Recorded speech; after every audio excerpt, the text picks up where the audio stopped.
मयूरभंज मोरड़ा थाना अंचल में चांचल्य जड़े नाबालिका दुष्कर्म होते भी अभियुक्त को धरवे विफल होती पुलिस न्याय दाबी में थाना आगे धारणा देते पीड़िता परिवार लोके तेज मयूरभंज मोरड़े ये अभियोग आसी कि जड़े नाबालिका दुष्कर्म होते भी अभियुक्त को धरवे पुलिस एपर्यंत विफल होती न्याय दाबी में थाना आगे धारणा देते पीड़िता परिवार लोके चित्र आप देखिपुंट नाबालिका दुष्कर्म पर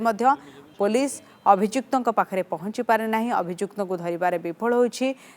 विरोध कर से प्रतिवाद में थाना आगे धारणा देते पीड़िता परिवार लोके 4.5 वर्षर शिशु कन्या को दर्शन कराई जुलाई 13 तारीख तो मुझे जोगाजोग कम्युनिकेशन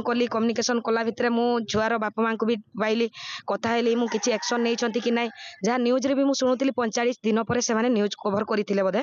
जदि 45 दिन पर कवर कर फॉलोअप न्यूजटा मुझे देखनी फास्ट न्यूजटा देखी जे से पर्यंत दोषी को रेपिस्ट को अरेस्ट करना।